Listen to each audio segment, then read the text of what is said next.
नहमदुहु व नुसल्ली अला रसूलिहिल करीम अम्मा बाद फ़अऊज़ु बिल्लाहि मिनश शैतानिर रजीम बिस्मिल्लाहिर रहमानिर रहीम। फ़िक़ही मसाइल में हुक्म का जो दारो मदार है वो इल्लत के ऊपर होता है, हिकमत के ऊपर नहीं होता।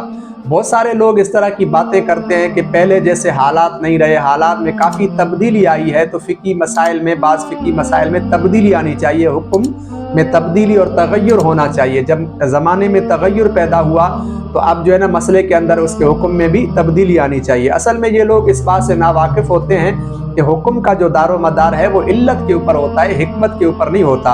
और जब तक इल्लत बाकी रहेगी और हुक्म उसी तरह बाकी रहेगा, हिकमत के बदलने से हुक्म नहीं बदलेगा।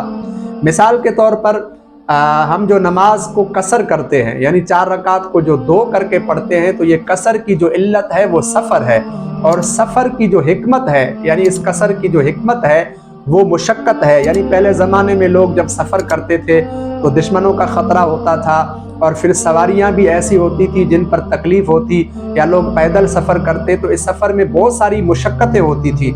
लेकिन आज का सफ़र आसान हो गया, इसका बेहतरीन इंतज़ाम है कि लोग गाड़ियों पर सफ़र कर रहे हैं, एयर कंडीशन बसों में, कारों में सफ़र कर रहे हैं, यहाँ तक जहाज़ एयरलाइन के अंदर सफ़र करते हैं। और बाज़ दफ़ा ये सफ़र जो है घर से भी ज़्यादा पुरसुकून होता है। आप जहाज़ में बैठे हैं, एयर कंडीशन, आप एंजॉय कर रहे हैं, तो इस सफ़र में किसी भी तरह की कोई मुशक्क़त नहीं है।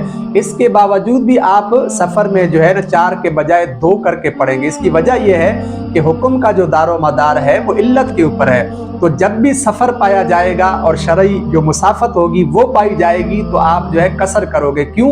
इसलिए कि इसकी जो इल्लत है वो सफ़र है, और सफ़र जब होगा तो अपने हुक्म के साथ आएगा कि आप 4 को 2 करके पढ़ोगे। अब हिकमत क्या है? मुशक्क़त है, तकलीफ़ है, ये बदल गई, ये ज़माने के हिसाब से बदल गई कि पहले ज़माने में जो ना मुशक्क़त ज़्यादा होती थी, तकलीफ़ें ज़्यादा होती थी, इस वजह से ये इस्लाम ने हुक्म दिया।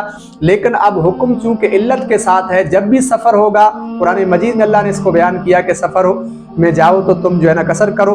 तो अब जब सफ़र होगा तो ये इल्लत पाई जाएगी और हुक्म होगा कि 4 के बजाय 2 पढ़ो। अब हिकमत कैसी भी हो, यानी ये जो मुशक्क़त है ये ना भी हो तो भी अपनी इल्लत के साथ ये जो है इसका हुक्म बरकरार रहेगा। इसकी एक हिस्सी मिसाल जो आम लोगों को समझ आ जाए, हमारे एक बहुत बड़े मुफ्ती हैं, उन्होंने अपनी एक किताब में इस तरह की बेहतरीन मिसाल दी जो आवाम को समझने के लिए। वो लिखते हैं कि जिस तरह आप जो है ट्रैफिक के कवानीन होते हैं, आप रोड पर सफ़र करते हो, शहरों में सिग्नल लगे होते हैं। अब सिग्नल पर क्या होता है, सुर्ख बत्ती जब जलेगी तो आपको गाड़ी रोकनी है, ये कानून है, और जब सब्ज़ बत्ती जलेगी तो आपको चलना है। अब सुर्ख बत्ती पर गाड़ी रोकना है, तो ये सुर्ख बत्ती जो है ना गाड़ी रोकने के लिए इल्लत है, यानी इसका ये जो हुक्म है ना गाड़ी रोकने का, वो सुर्ख बत्ती के साथ है। जब सुर्ख बत्ती जलेगी, जल रही हो, तो आपने गाड़ी रोकनी है, ये सुर्ख बत्ती गाड़ी रोकने के लिए इल्लत है। अब इसकी हिकमत क्या है? हिकमत ये है कि एक्सीडेंट से बचा जाए। अब अगर इस चौराहे पर सब लोग चल रहे हों तो ज़ाहिर है एक्सीडेंट हो सकता है, गाड़ियां जाम हो सकती हैं, ट्रैफिक जाम हो सकता है। इसीलिए उन लोगों ने ये सिग्नल लगाया, और गाड़ी को रोकने का जो हुक्म है वो इसके साथ ख़ास कर दिया कि जब रेड बत्ती यानी वो सुर्ख बत्ती जले तो तुम रुक जाओ, सब्ज़ बत्ती जले तो तुम चलो। अब अगर कहीं कभी इस तरह भी हो जाए कि रोड पूरा खाली हो, शहर बंद हो, आप अकेले सफ़र कर रहे हो, आप सिग्नल पर पहुँचे, सुर्ख बत्ती जल रही है, तो आप रुकोगे या नहीं रुकोगे? ज़ाहिर कानून तो ये है कि आपको रुकना पड़ेगा। हालांकि उस वक़्त वो हिकमत मौजूद नहीं है। हिकमत क्या है कि अगर सारे लोग इस कानून की पासदारी नहीं करेंगे तो फिर ट्रैफिक जाम होगा, एक्सीडेंट हो सकता है। हालांकि इस वक्त आप अकेले सफ़र कर रहे हो, आप अगर निकल के चले जाओ तो भी कोई एक्सीडेंट का ख़तरा नहीं है। लेकिन चूंकि उस वक्त सुर्ख बत्ती जल रही है तो आपको कानून की पासदारी करनी चाहिए, आपको वहाँ रुकना चाहिए।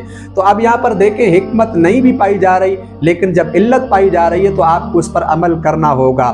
इसी तरह ये सफ़र का मसला या दीगर जितने भी फ़िक़ही मसाइल हैं वो इसी तरह है। और दूसरी चीज़ ये है कि अब हिकमत क्या है, इसका अगर फैसला अवाम के हाथों दे दिया जाए तो इसमें बहुत सारी खराबियां हो सकती है। मिसाल के तौर पर इसी चीज़ को आप ले लें, अब लोग नहीं है, रोड खाली है, सुर्ख बत्ती जल रही है, आप सोच रहे हैं कि यार इस वक्त तो जो है ना गाड़ियां नहीं है, ये कानून तो इसलिए बनाया कि जब गाड़ियां हो, रश हो, फिर बंदा रोके। तो अगर आप इस तरह करोगे तो मुमकिन है उसी वक्त कोई गाड़ी दूसरी तरफ से भी आ जाए, वो भी ये सोच रहा हो, और आप स्पीड में एक्सीडेंट हो जाए।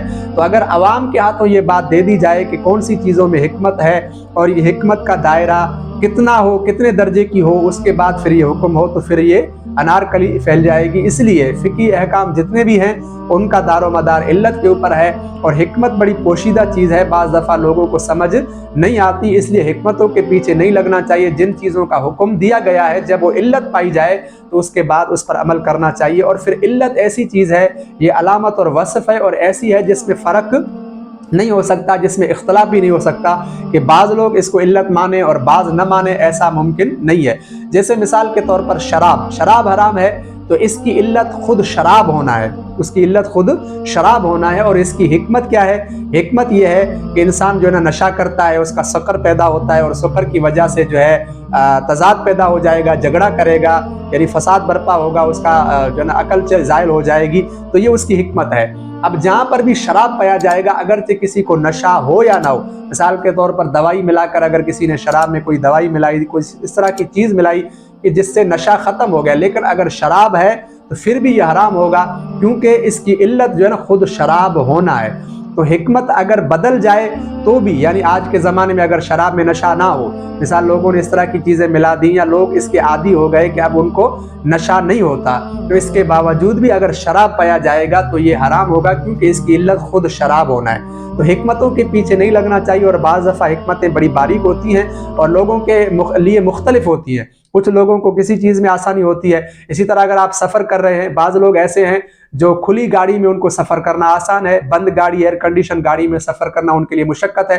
تو دیکھیں یہ جو حکمت ہے سفر کی، یہ لوگوں کے لیے بدل جاتی ہے، لیکن ہمیں حکمتوں کے پیچھے نہیں لگنا چاہیے۔ ہمیں جو حکم دیا گیا ہے جب اس کی علت پتہ ہے اور وہ معلوم ہے تو ہمیں اس پر عمل کرنا چاہیے۔